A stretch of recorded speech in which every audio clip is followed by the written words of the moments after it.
안녕하세요. 오늘 저희가 함께 좀 깊게 파고들어 볼 주제는요. 바로 거북목 증후군입니다. 아, 네. 요즘 정말 많이들 이야기하는 문제죠. 맞아요. 스마트폰이나 컴퓨터 사용이 필수가 되면서 이게 예전처럼 그냥 자세가 좀 안 좋다 이 정도로 넘길 건 아닌 것 같아요. 그렇죠. 특히 재택근무나 온라인 수업 같은 게 늘면서 더 심해진 것 같기도 하고요. 네. 그래서 혹시 여러분도 목이나 어깨 통증 같은 거 예전보다 좀 더 자주 느끼시진 않나 싶기도 하고요. 충분히 그러실 수 있습니다. 그래서 오늘 이 건강 칼럼을 보면서 거북목 증후군이 정확히 뭐고 이걸 왜 좀 심각하게 봐야 하는지 또 어떻게 관리하고 예방해야 하는지 그 핵심들만 좀 짚어보려고 합니다. 네, 좋습니다. 자, 그럼 한번 시작해 볼까요? 먼저 그 거북목 증후군. 이름 그대로잖아요. 목이 거북이처럼 앞으로 쭉 빠진 자세. 네, 주로 이제 낮은 모니터 화면이나 스마트폰 화면을 계속 이렇게 내려다보는 습관. 이게 가장 큰 원인이고요. 맞습니다. 그게 계속되면 목뼈의 자연스러운 C자 커브 있잖아요. 아, 네네. C자 곡선. 그게 점점 펴지면서 일자목이 되고 심해지면 이제 머리가 어깨선보다 앞으로 쑥 나오게 되는 거죠. 여기까지는 아마 많은 분들이 들어보셨을 거예요. 근데 여기서 중요한 점이 있다고요. 네, 여기서 정말 주목해야 할 점은요. 이게 그냥 보기에 안 좋다, 자세가 좀 그렇다, 이런 문제를 넘어서는 거예요. 바로 하중의 문제입니다. 하중이요. 네, 이 자료를 보면 머리가 앞으로 딴 1cm만 이렇게 빠져도요. 우리 목뼈에는 무려 2에서 3kg 정도의 추가 하중이 실린다고 해요. 와, 1cm에 2, 3kg이요? 생각보다 엄청난데요? 그렇죠. 이게 뭐랄까, 작은 볼링공 하나를 목에 계속 이고 다니는 거랑 비슷하다고 생각하시면 좀 이해가 쉬울까요? 아, 볼링공이라니. 그 정도로 부담이 큰 거였군요. 그냥 좀 뻐근하다? 이 정도로 생각할 게 아니었네요, 진짜. 바로 그겁니다. 이런 부담이 매일, 매 시간 이렇게 쌓인다고 생각해 보세요. 그럼 어떻게 되겠어요? 글쎄요, 목에 무리가 많이 가겠죠. 네. 목뼈 사이에 있는 디스크가 계속 압박을 받으니까요. 결국 이게 제자리에서 밀려 나오거나 주변 신경을 누르면서 통증이나 저림 같은 증상을 유발할 수 있는 거죠. 아, 그럼 그게 혹시 목 디스크랑도 관련이 있는 건가요? 맞습니다. 이 칼럼에서도 이걸 목 디스크의 아주 강력한 전조 증상일 수 있다고 경고하고 있어요. 가볍게 볼 문제가 절대 아닌 거죠. 그렇군요. 그럼 이미 좀 불편함을 느끼시는 분들은 어떻게 관리해야 할까요?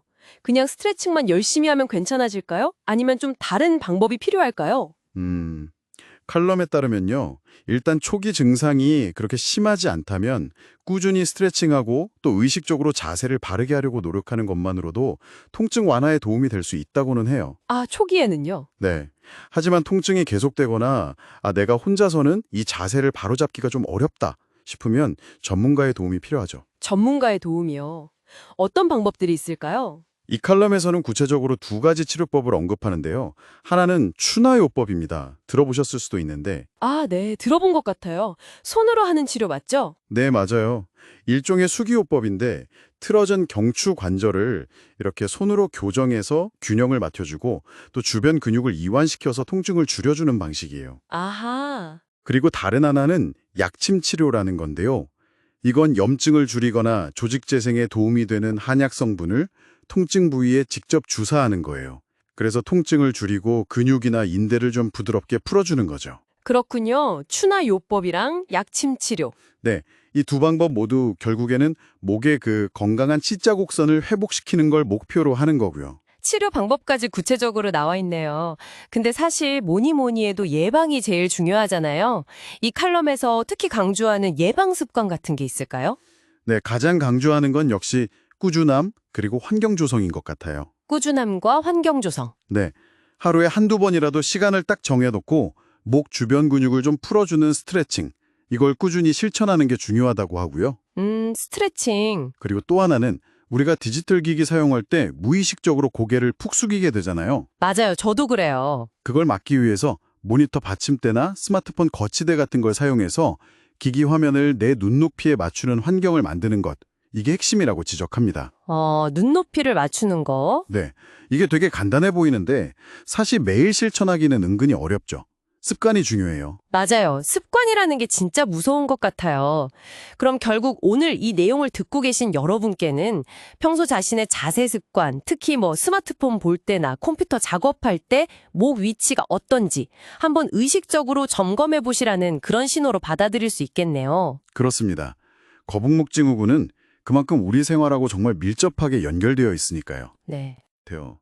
이 칼럼은 주로 이제 신체적인 건강 문제에 초점을 맞췄잖아요. 그렇죠. 통증이나 치료법 위주였죠. 네, 그런데 이렇게 계속 고개를 숙이는 자세, 이게 장기적으로 봤을 때 우리 어떤 심리 상태라던가 아니면 세상을 인식하고 다른 사람들과 상호작용하는 방식, 여기에 혹시 어떤 미묘한 영향을 미치고 있지는 않을까 하는 생각도 해볼 수 있지 않을까요? 오, 자세가 심리나 인식에 미치는 영향이라.